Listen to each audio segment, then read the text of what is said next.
Good morning. I keep saying good morning. Good afternoon, everybody. Thanks so much for joining us for our December Eloqua user group, just for the Americas. So thanks for making some time to be with us, and thank you for those who have submitted some questions. But as we said, please ask questions as we move through the session, so don't feel limited. We've got some people monitoring a few bits and pieces, so we'll be good to go. All right, so welcome to our session today. Today's all about Q&A, and you can see there quite easily. I've not added in other bits and pieces. I do have some backup in case we get through the questions too quickly, but we do have some release information for you as well if you've missed the updates with release 23D. So for those who join regularly, you know that we use Zoom to host and record our webinars, and they will be available on our blog. So keep an eye on our blog at marketingcube.com.au for the next week or so, but you'll also receive an email anyway. So we'll get the replay to you as well. Now, any questions you ask through the session using the Q&A function are visible to all attendees, so just keep that in mind. You can also upvote those questions. So today we'd love to hear your questions, so please use those. If you wanted to ask a private question, you can do that using the Zoom chat. So please go ahead and do that. That's a private question. I'll see that, and also my colleague Adrian, who is on the line, will also see that. So thank you, Adrian, for joining us this morning. So I thought we'd just dive straight in, get straight into the questions. We had a number of questions submitted, and we've put together some answers. Some of those will take us into Eloqua, and we'll have a closer look there for you as well. But let's jump in and get started. So one of the first questions we had related to uploading information and getting information into Eloqua, specifically from a spreadsheet, and that spreadsheet typically is Excel. So it's something that Jackson is doing, obviously, from additional systems and uploading those manually. But can we do something a little bit better? Well, yeah, we can. So the ability for Eloqua to talk to external systems is pretty powerful. It can do a whole range of different things. In this particular example, one of the easiest ways to approach this is to have a server set up somewhere. And so there's two questions here I've got that relate to the same topic. So this one's from Elizabeth. So hers is a little bit more specific in what she's trying to do in relation to a regular upload. And she talks about FTP, so File Transfer Protocol. So FTP is a great way and a reasonably common way we find with some of our clients in relation to getting data into Eloqua from systems beyond the CRM platform. So the CRM typically is going to be the primary form of integration between Eloqua and your other people or other contacts that you've got within the organization. But FTP can be another way to do this from more disparate systems that you might have. So if the file you want to upload, as I said here, is on a regular schedule, and this is usually the prime candidate for an FTP solution. So if you've got a file that comes from a third-party system, it's delivered to you somehow. It may be emailed, or maybe it may also be sent to an FTP server. Eloqua can actually pick up that data and bring it into Eloqua and then do a range of different things with it, create contacts, add it to a CDO, a custom data object. It can do a whole range of different things. So the secret is, if it's a regular file and it's the same format every single time, and you want it to execute in the same way every single time, then FTP can be a great way to do this. To give you an example, so we have a client who provides data and information to the real estate industry. And they have a range of different platforms within their organization where people subscribe to different things and so on and so forth. And they were trying to get that information into Eloqua, and they were doing that on a manual basis, sort of once a week or once a month. They would grab it and bring it in. The downside with that, of course, is that there's a time delay. If you're not doing it daily, or if it's not live, then there's a disconnect, essentially. So they felt it would be better to automate that process as much as possible. And so that's where we looked at activating that function within Eloqua that enables you to talk to third-party platforms. And in this case, it's a server. And that server, we make a call on a regular basis. I can't remember the schedule they said. I want to say it was probably a few times a day.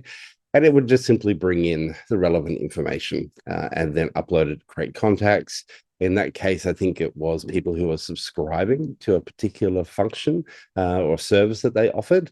And so then they married that up with the list of contacts in Eloqua and subscribed them to relevant email groups to execute that. So, yeah, the key thing is the regularity of it and the fact that the file is the same format. So it's the same columns and the schedule at which it comes through, and the way you want it to execute once it's in Eloqua.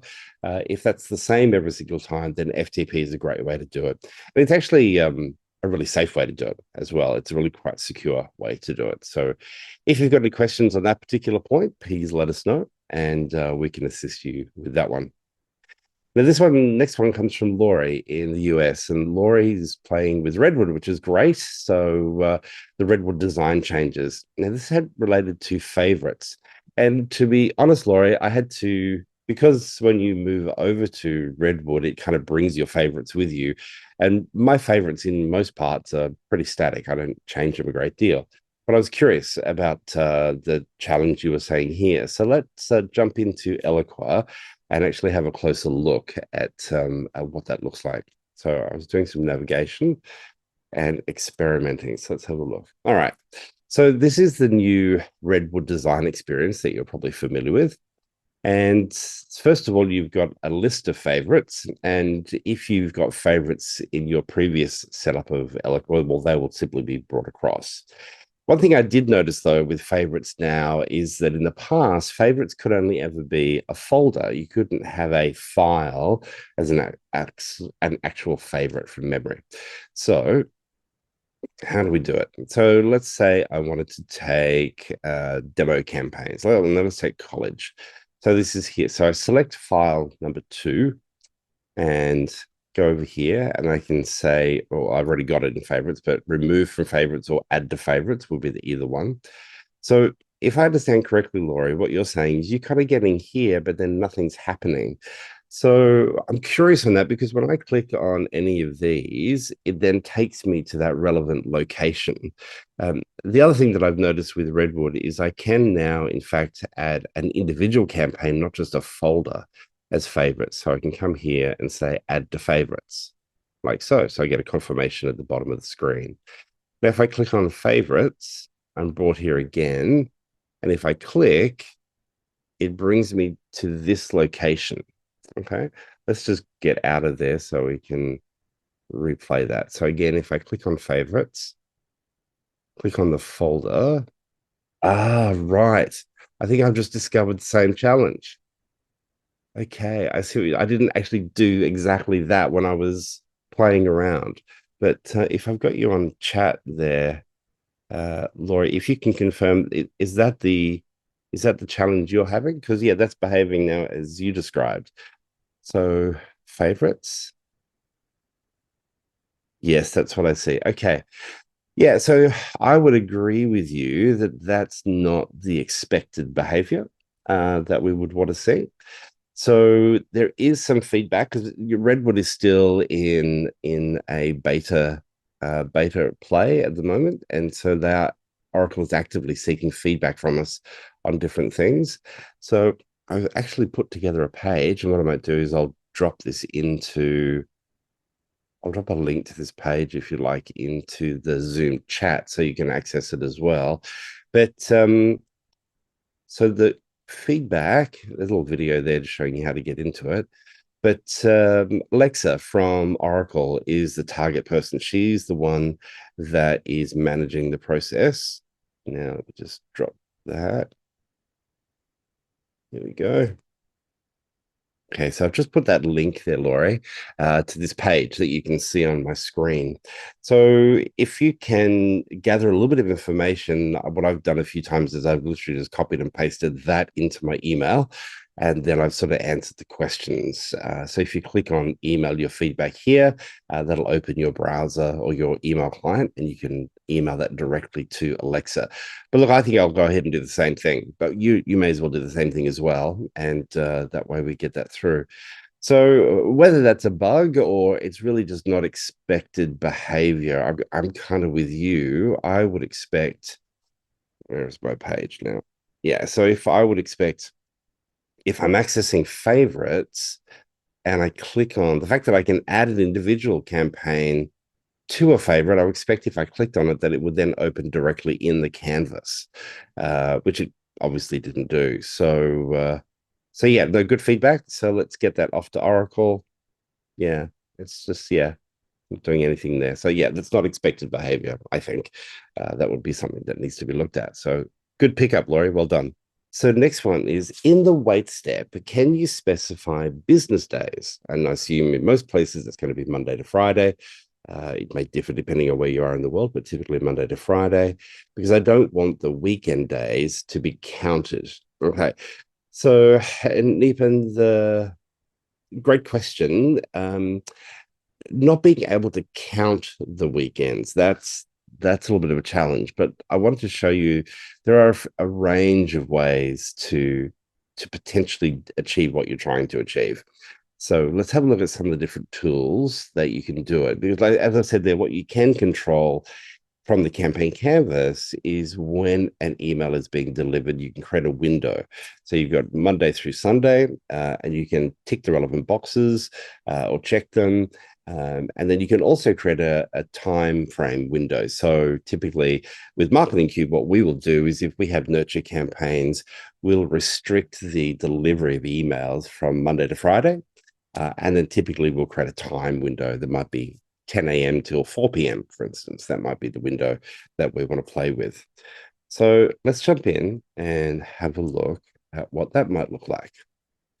So that's right, I had a campaign canvas open. So your question is here in relation to the wait step. And so with the wait step, you'll see that there are, in fact, two options to play with. You can wait for 14 days, and that will be 14 days, including the weekend, which is what you said you're trying to avoid.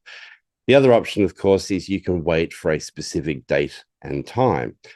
That may or may not work, especially in a nurture campaign. That doesn't always work because you're having people feed into the campaign constantly. So typically what I would do is use the scheduling function here. So in order to activate the scheduling function, you need to actually have an email attached. So let me just pick a random email so that we can do that. So we check the box. First step is to create a window. So as I said, I might do 10 a.m. say to 4 p.m. And here is where I'm able to control the days of the week that I want that particular email to be sent. So in your example, what I might do is, let's grab a wait step because you would have the wait step before. So you come into something like this and then go here. So we can still absolutely avoid the weekends if that's what you're trying to do. But your question did specifically say you didn't want to count the weekends. So I'm not sure if that means. So if I said wait 14 days, is that in fact 10 days? Because you don't want the weekend to be counted in that exercise. I'm not quite sure. Let me just see if you're on the line with us today. Yeah, I'm not sure if you're with us today, so we might not be able to get clarification on that. But that's typically the experience that I would use because I'm trying to avoid sending emails on the weekend. And so I can, as you can see here, I can populate that now. And so emails are only going to be sent during business days and typically within business hours, depending on what those business hours may be. Notice you can also adjust the time zone as well. So that will default to your time zone. So wherever you are in the world, that will be yours. But of course, you have the flexibility of changing that as well. So you've got some options to play with there. So I hope that answers the question. Does anybody else have any questions on that point? I think that's probably a reasonably common question in relation to ability to send and when not to send emails. So Samantha from the US. Hi, Samantha. Samantha asks the question, can I include GIFs in emails and landing pages? And the great thing to tell you, yes, absolutely you can. So GIF files can be used, and we have clients that play with GIFs in a range of different campaigns for different purposes. So just on that point, it's probably worthwhile reminding everybody of the different image file formats that you can upload to Eloqua. So it's JPEG or JPEG, as in depending on the code there after the dot. You've got GIF, BMP, PNG, TIFF or TIFF. So definitely you can play with GIF. So the only confusion some people have had here in relation to GIFs in the past is, well, is that an image or is that a file? And so a GIF is an image file, and so it should be uploaded into your image library. The only time that you would load an image into file storage is because you want people to be able to click and then download that particular image. So just a slight difference there for you. If you're playing with GIFs or you're new to GIFs, there is a great little website called bestanimations.com that you can go to. I'm sure there are many of them, by the way, but this is just one that I've used in the past. So bestanimations.com, and they provide a whole range of fun GIFs that you could potentially use in different campaigns. But let's just have a look at what that might look like. So we've used GIFs a little in the past, not a huge amount, but you've kind of got me thinking maybe we should be playing with them a bit more.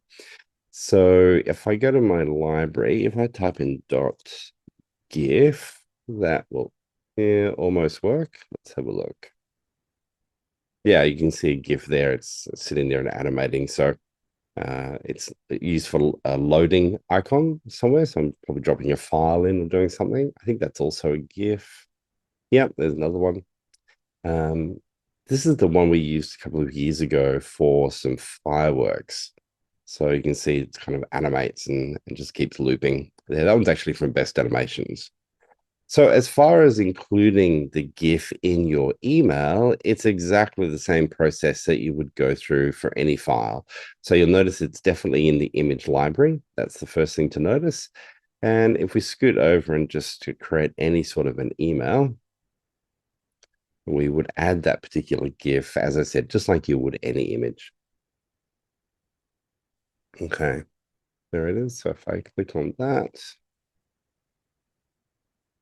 and then I can drop it in,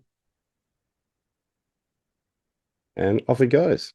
So play with the image size, do auto fit, whatever you need to do, and like so, and it's in. Now, the one thing to understand and appreciate with GIFs is your Gmail, so your people you're sending it to, if they're in Gmail or Apple Mail, and I'm assuming probably Yahoo, and there's other web-based platforms. However, if they're a recipient and they're using Outlook, and it does vary a little bit, Outlook, because there are multiple versions of Outlook. There's web-based, there's 365, there's a few different versions of Outlook. Some of them won't work. And so the way a GIF is typically designed is that it has multiple images, which are actually just simply playing through that make it look like it's an animation. So it's not really an animation, but it kind of is. When you create a GIF, you typically create a default image, and that image is the one that would be presented to people should the GIF not be able to function. So that's just something to be aware of in your GIF creation process, and something to think about as well if you're getting GIFs from people like Best Animations, for example. So something to think through there. Yeah, but GIFs are a really cool way to get information across. Visually, they're obviously quite catching and can get people's attention. And just as we've done that here on an email, you can do exactly the same thing on a landing page in the landing page design editor. So nice and easy for that one. So thank you for the reminder, Samantha. That's a cool way to do some campaigns. All right, Laurie had another question. So Laurie asked about tracked fields, and some of you may or may not have seen this particular part of Eloqua, but it's where you can nominate up to 10 fields within Eloqua that you'd like to track. And so Laurie's like, well, yeah, okay, sounds like a good idea, but how do I use it and what benefit would it be? Yeah, good question. So the response, I actually spoke to our geniuses, our support team, to get a little bit more input on this one. So thank you to Emmanuel and Thomas, I think it was, who helped out with this one. So the general response was that if you want to trigger a particular action at some point based on the changes of a value in a field, then that's probably a good field to track. And in their experience, they find that clients generally will use this for more always on type of campaigns, very specific type of things. But it could be very campaign specific. You may want to track a field for a couple of months or a couple of weeks even, and that might be it because you only have 10 to play with, and so you may track it, and then after a period of time you'll take it out of that list, and so it's no longer there. These are just some of the examples that the guys put together for me. So, an example, an integration program could be built that runs every time a lead score field is updated. And so there are a few ways you can play with that. You can also use the program Canvas to help with that one, to help you identify that change. So another one, these are the two at the bottom of actually campaigns that the guys have built for clients that they've requested. So one was an account deactivation alert. So they have a field in their CRM and also married across here into Eloqua, which is a checkbox, which is either active or not, or yeah, I'm pretty sure it was a checkbox. And so they called it active. And if it's checked, obviously it's active. But when it goes to inactive, you could then or they were sending an email alert to the account holder to let them know that the account is inactive. It would seem to me there'd be other ways to do that potentially within the business, but that's okay. Maybe they're geographically spread and all that kind of stuff, so it just made sense to do that. But that was one way. So they use the track field function to look at that field and to constantly refresh, and then use that information to send details off to the account owner, which is actually spelled OWNER. All right. Profile update changes. So tracking multiple fields. So this was an example, I think, from Thomas. And so he said, you could be looking at first name, last name, company name, any of those things. You could track those fields. And if there were any changes made to those, you could send an email to alert the person that their profile had been successfully updated.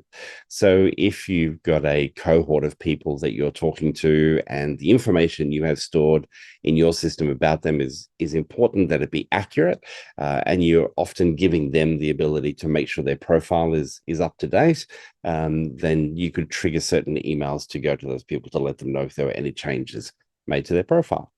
Again, these were two specific examples from two clients, and not completely certain of the use cases as to why they needed them, but yeah, two examples.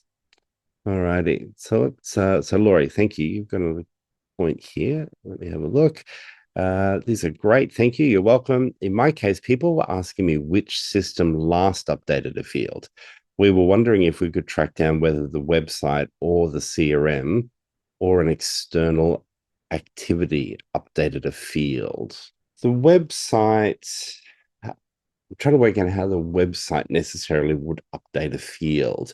That would be via a form submission, typically, I think. In relation to the CRM, you would have overarching rules set up with your integration between the two platforms that would drive that information. The other thing to factor into this discussion is that Eloqua typically is not the source of truth, except perhaps for lead score. So lead score is obviously an Eloqua construct, but typically the CRM is the source of truth for this information and all this data that's flowing in from certainly from an account detail point of view, but also from a contact point of view. So yeah, the website is integrated through Jotform, right? Yeah, I suppose we need to take that away and talk about that one in a little bit more detail as to, because the answer is yes, but as you know, you're limited to 10. So it'd be trying to understand why people want to know that information, and then we can potentially look at the most effective way to get that information to them in relation to fields being altered. We had a conversation just recently with a client in relation to university courses, I think it was, and information that they were presenting or they were collecting as to preferences that people may have. And while it's interesting to gather that information, what you probably also need to want to know is how recent that was.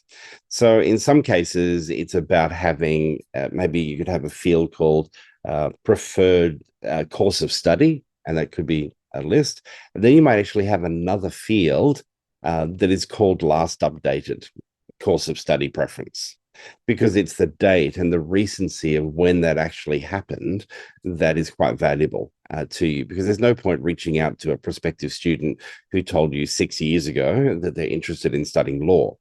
It's may not still be the case. They may now want to do medicine or something else. So recency becomes a really important part of that whole process. So what I've just described to you there doesn't require any track fields at all. We could just use the standard Eloqua fields to capture that and add a field called date field, and that one gets updated with a timestamp every time that field is updated above. So there are a range of ways to potentially go about what you're trying to achieve. And track fields may, in fact, be one way to do it. But usually the tracked fields are used when you want to create an action based on the change in the field, not just simply keep a record of a date when it was changed.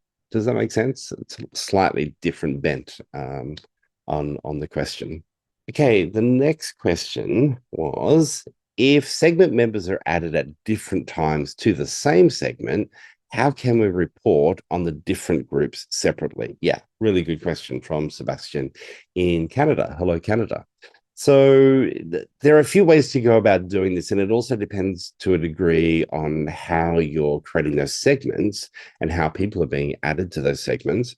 But I made some assumptions, and let's see, I'm not sure if you're on the line with us today, but this is one of the most effective ways to do it. And so what I've created here is just a campaign canvas, 3 different segments, because my goal is to want to be able to report on those 3 different groups at the other end.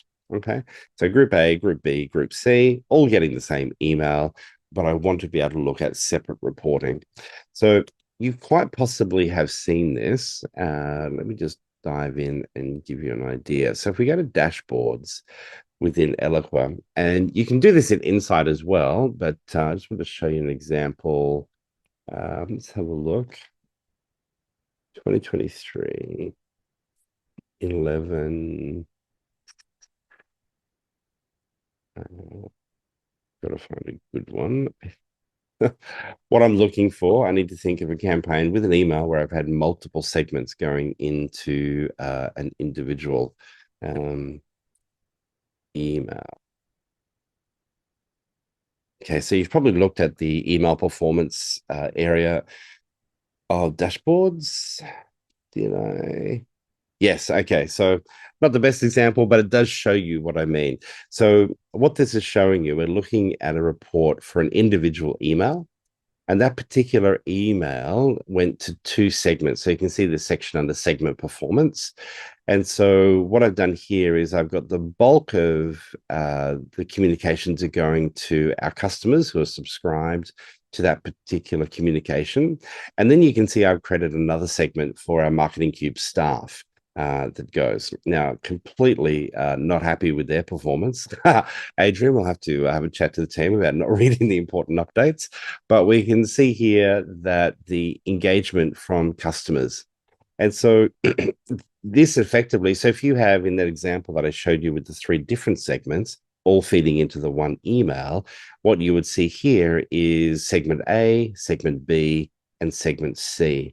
And that can be really helpful, and not just purely from a different audience point of view, but also to separate out your internal contacts. Because I imagine, like most clients, you probably want to be emailing people internally as well.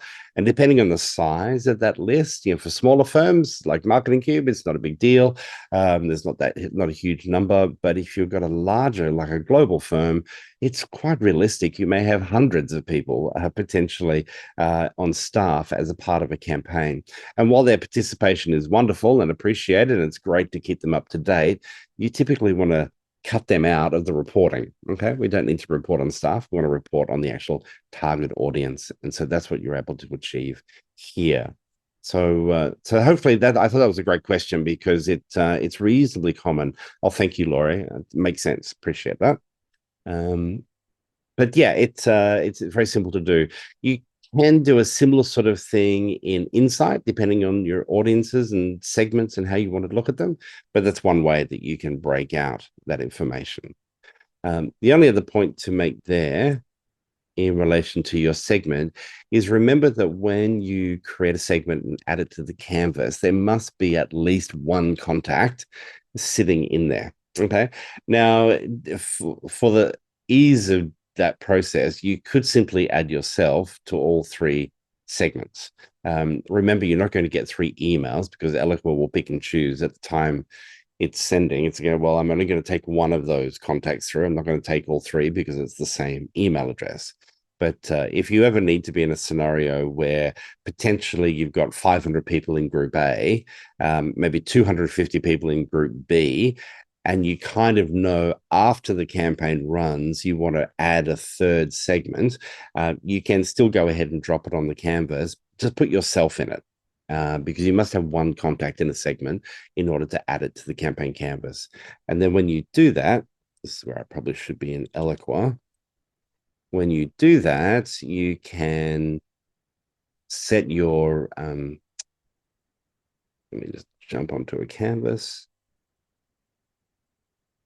Yeah, once you're in here and you've got that in place, so let's say this was A, B, and C, you may use that second option. So if I just zoom in there, which is to add members regularly until the campaign is deactivated. Okay, so you've got everyone in A, you've got a few people in B, and you know after the campaign is activated that you're going to have a few hundred people that you want to add to segment C. That's not a problem. You can then go and do that. And then based on the reevaluation frequency that you configure here, your campaign members will flow automatically from that segment C. They'll flow into the campaign and move through the campaign like all other campaign members have done.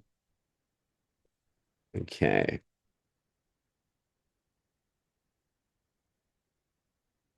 Just keeping an eye on questions. All right.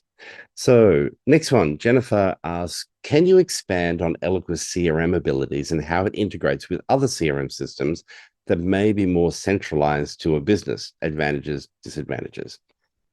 What data tables can be collected and what is transferred across? Is this dependent on the CRM configuration? What is best practice? Well, I feel like we could probably run an entire webinar on this particular topic, but I kind of bullet pointed some responses and happy to, if any of these sort of questions resonate with you, please drop them into the Q&A. Let me just double check here. Okay, thanks, Adrian. You also popped in there an example for tracked fields, I think that is. So Adrian says, as an example, could we track an update to a registration status for an event and then trigger a program to establish whether that was a form submission or a CRM update? So could we track an update to a registration status? So when a person fills in a form and registers for an event, depending on the nature of the event and the size of the event, there could be a few ways to do it, I suppose. You may have a status update on a custom object. You may have a custom object associated, and that status could be registered. And you would then also have source information along with that it's an Eloqua form that captured that particular registration. However, you may have the ability for staff members to add people from the CRM platform and to register them.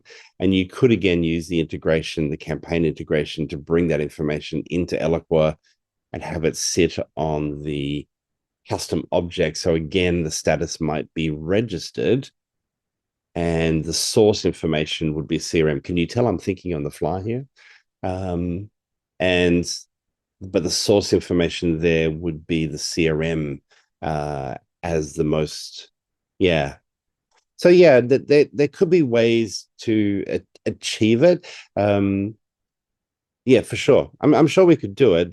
Yeah, it's just the source information is kind of critical to that example. I think is wanting to know not just the fact that it has changed, but what was the source of the change. So yeah, okay. All right. So my first response was to say, well, Eloqua is not a CRM, just to be really clear. Okay. So Eloqua is not a customer relationship management platform. It's a marketing automation platform. And they're quite different. Yes, they both have big databases of humans, but Eloqua is not a CRM platform. Okay, next one. So Eloqua's depth of integration capability does set it apart from similar platforms. And one of the key things that it does so nicely and can be done so quickly is the connection of Eloqua to the CRM. So whether it's Oracle Sales Cloud, whether it's Salesforce CRM, whether it's Microsoft Dynamics, even bespoke platforms. They'll take a bit longer because there's nothing out of the box, so to speak, from an integration point of view. But with Oracle Sales Cloud and Microsoft Dynamics and Salesforce, there are pre-built apps that speed that process and make it a much more efficient way to integrate those. But that ability to integrate, and we talked a little bit earlier about the FTP server scenario. I probably should have had SFTP, Secure File Transfer Protocol, SFTP. Excuse me. And yeah, the ability to do that and to reach out to a whole range of different platforms is a really key part of the platform. So I think that separates Eloqua a little bit from certainly some of the competitors in the marketplace.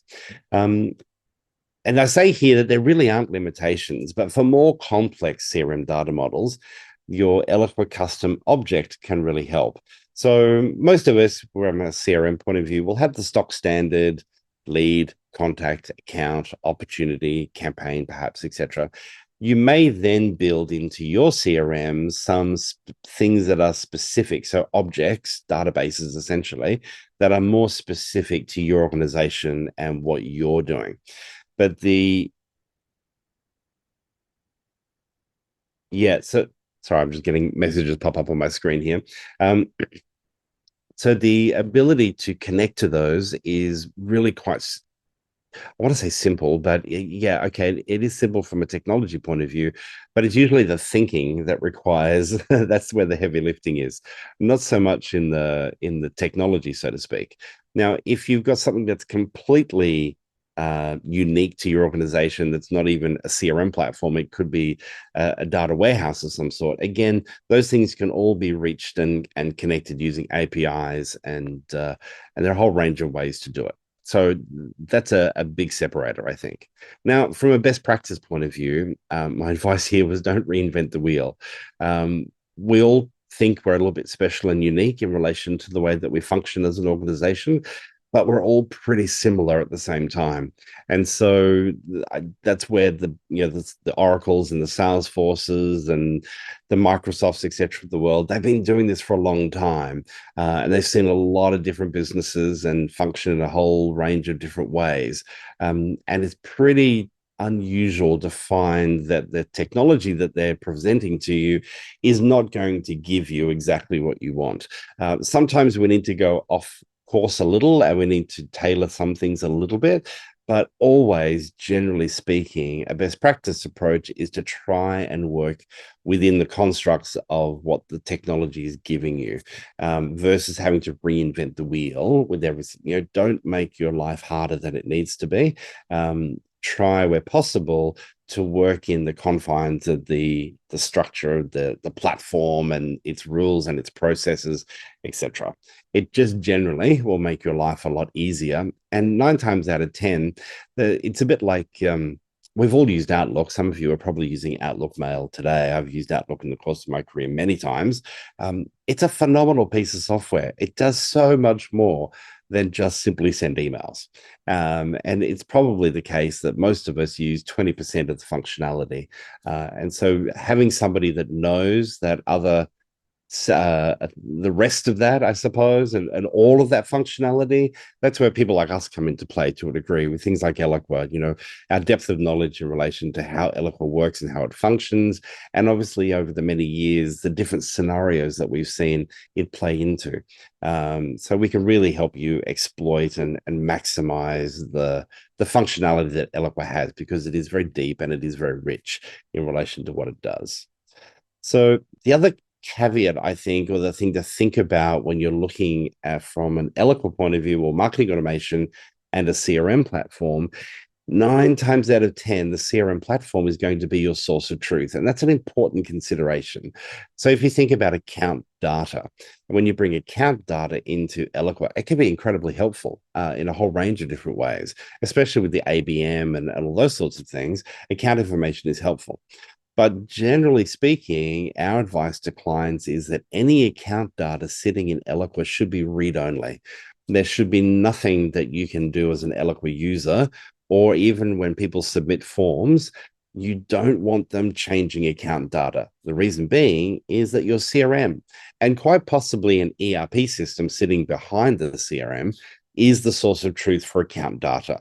So you can imagine in a large organization, if you gave people the ability to update their billing address, well, you might have someone who just started with the company like 5 minutes ago and they've got no idea what they're doing. They're like, oh, these nice people at Laurie's company have emailed me and I'm going to get them my address. It's not Boston. It should be Pennsylvania. And so, well, that now messes up everything because the invoices that you send out in the post are now going to Pennsylvania instead of Boston. So we just don't want to give people the ability to change account data. And so that's kind of a best practice approach. Account data in Eloqua, typically read only, incredibly helpful, but read only from that point of view.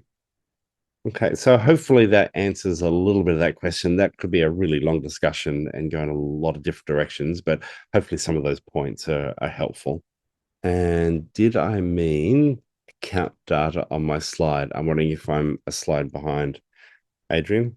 I was just curious because you said you said the source of truth for people data on the last point. I think you Oh, mean yeah, sorry. That account was data, and Eloqua is probably the source of truth for people data. yeah, no, it is what I meant.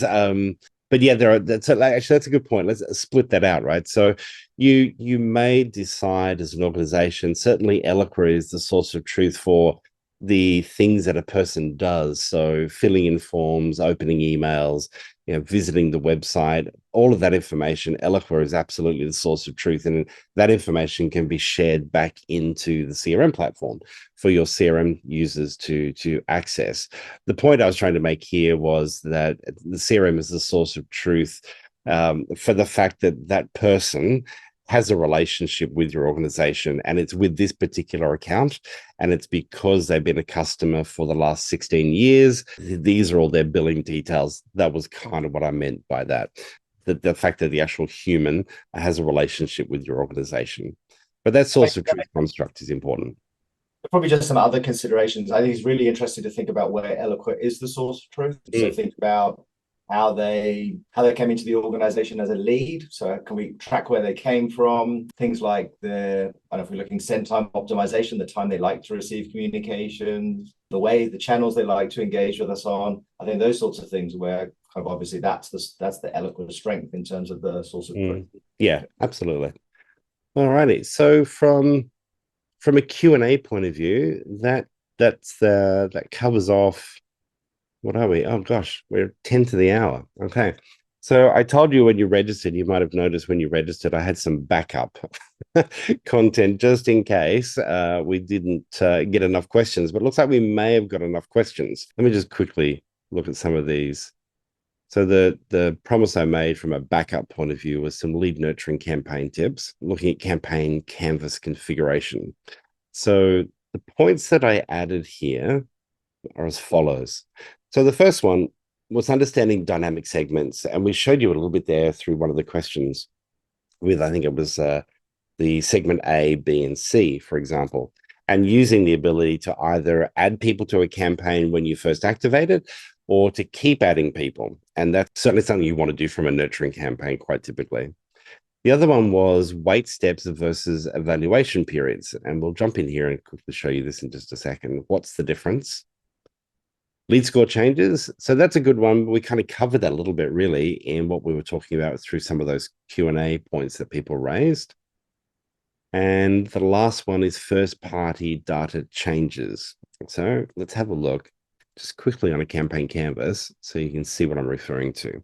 So the first point in relation to the campaign was these two options here. So this is the default. Every time you add a segment to Eloqua, the default is that you'll add your campaign members once when the campaign is first activated. However, for a nurturing campaign, it's typically something that a canvas you'll have running, and every day, maybe once a day or once an hour, we're looking for any new campaign members that might be added. And so you may add a new person to the CRM platform as a lead, and we'd like that person to be able to flow through into Eloqua, be picked up because they are brand new. They're recently created within the last 24 hours. And we want to drag those people into the segment to drop them then into your lead nurture campaign. And so that's how you would achieve that, essentially. Then wait step versus evaluation period. The wait step, I'm sure you're very familiar with. We talked about it just a little bit earlier. It's probably one of the most common pieces used on the canvas, next to obviously sending emails. But the evaluation period, that one tends to get people a little bit confused. And so by default, when you add the opened email, it's set to 0 days evaluation. So what that means is the email is sent, everybody comes down here to the wait step. If the wait step is configured for 5 days, for example, at the end of that 5-day period, we then ask the question, did they open the email, yes or no? And the action is immediate, okay? However, what you can do, and this is typically done more so in, well, it's certainly in lead nurture campaigns, is that instead of having the wait step, you would bring people here into the communication. And what you may say here is wait for 5 days. So now your evaluation period is 5 days. I find it easier for my head to make sure those match typically. It's just a little bit easier for my brain to figure out. And you'll notice also you get a stopwatch appear here. And so that's just a visual confirmation that you've configured an evaluation period. So what this now means is that everybody sent the email, they'll come in here, and then on a regular schedule across that 5-day period, Eloqua will ask the question, have they opened it's almost like a small child in the backseat of a car on a road trip. Are we there yet? Are we there yet? Are we there yet? This is the same thing. Have they opened the email? Have they opened the email? Have they opened the email? Now, the periods do differ slightly depending on the duration. Once it's up to 24 hours, I think it checks every hour or every 45 minutes, I want to say. So on a very regular schedule, it just keeps asking the question, have they opened the email? Have they opened the email? Now, as soon as they meet the criteria, in other words, they have opened the email, that's when they'll continue on through to the next step of the campaign. And so it's more likely that you'll have an email sitting down here. And so some people will move faster and some will move slower. The more they engage with you, the faster you're able to then engage with them. So what you want to consider, obviously, is the scheduling of when these emails are sent, because somebody may well open the email at 10 p.m. at night because they're trying to catch up on email, which means that probably within an hour, Eloqua is going to pick that up and understand that, and then go straight to sending them an email. So a couple of options for you.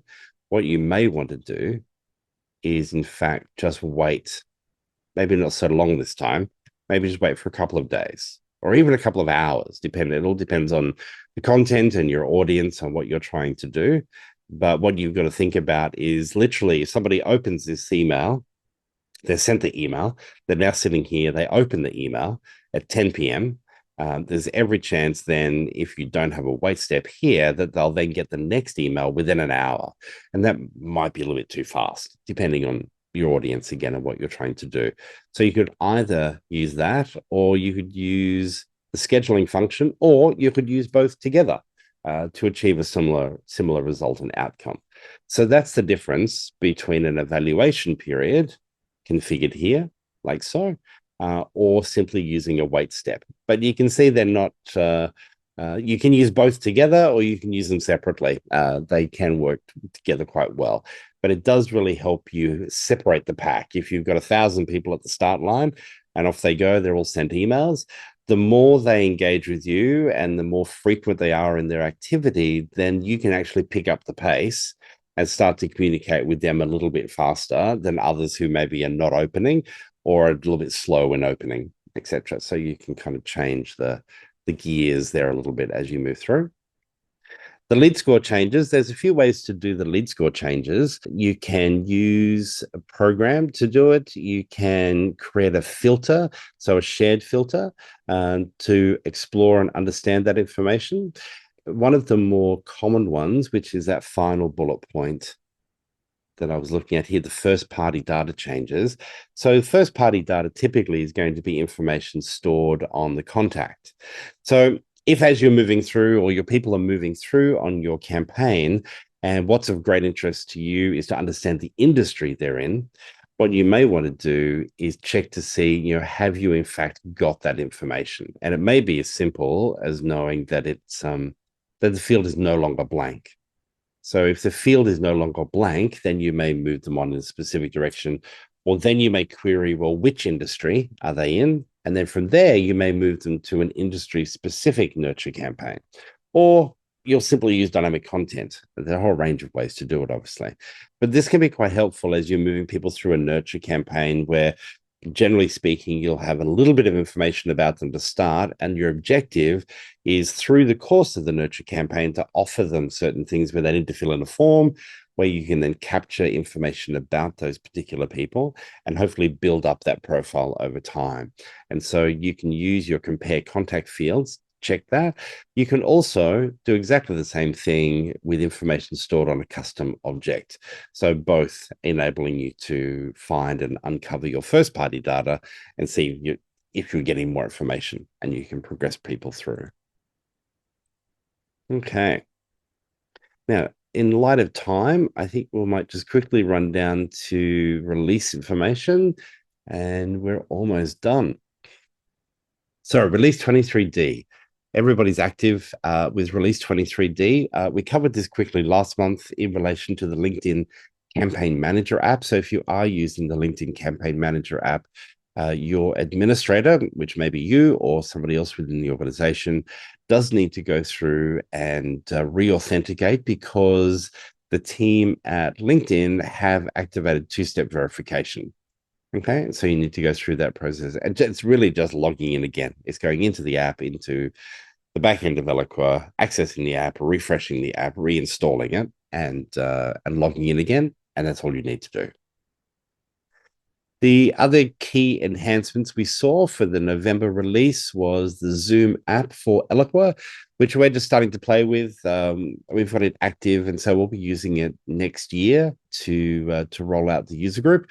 So you shouldn't experience anything too different, I don't think. Well, maybe I need to test that a bit further, but yeah, we may be offering you a slightly different experience next year when you join us for the user group. The Redwood experience obviously continues to roll out. The goal now is that everybody should have access to Redwood. You now no longer need to log a service request. It will just appear as in the hamburger menu, top left-hand corner. Scroll down and you can turn it on. And you can turn it off should you need to as well. There were 2 new deliverability reports. So if there are people in your organization who are focused on deliverability, there's the delivery rate analysis and deliverability overview by ISP, which are now available. You can access those within Eloqua today. So guided campaigns, which is an add-on to Eloqua. If this is something that your organization has elected to purchase, then there are changes there. There's 2 new campaign or promotion tactics, which have been added. And for those using Oracle Sales Cloud, formerly CX Sales, you can now sync marketing activities with 5 supported activities back into the platform. So changes to that app are constant. So we're trying to keep you up to date with what's happening there as well.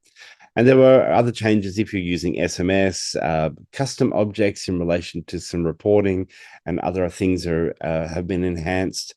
Spam protection, the form spam protection, that's still in controlled availability, which means you need to request access to it.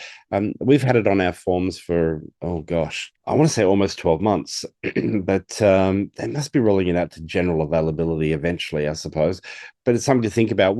If you're in a position where you seem to be getting forms that are hit by bots for some random reason, it's probably a really good idea to log service request. Marketing Cube can obviously help you do that and get that activated on your instance. No charge. It's just something you need to ask for to be added to the platform. And we do have dates for the 24A release. So if you're on pods 1 or 2 or 7, that's happening in early February. And then if you're on pods 3, 4, or 6, or 8, that's happening in the middle of February. So we'll see those changes. And we should know by the middle of January what we can expect to see and the new features we can expect to see with release 24A. Okay, and get ready for 2024. So we'll be offline for January, but you will hear from us towards the end of January in preparation for the February Eloqua user group. We always love to hear from you. If you've got ideas, topics you'd like to have covered, not just a specific question, but more of a general topic, we'd love to hear from you. Please send through those that feedback. I personally would love to receive that.